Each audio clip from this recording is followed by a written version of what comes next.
ለሌላውም ብርሃን ለመፍጠር እኔ በጣም አንድ ሐሳብ እንግዲህ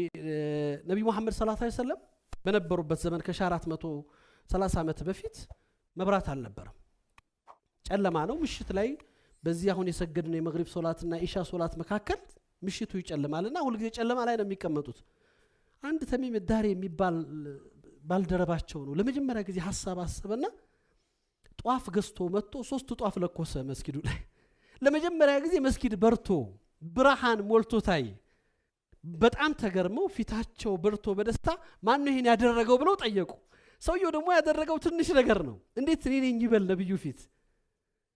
መናገር አልፈቀደም ሁለተኛ ጠየቁ ሶስተኛ ሲጠይቁ ግን እሳቸው እየወተወቱ ዝም ማለት ከበደውና እኔ ነኝ አላቸው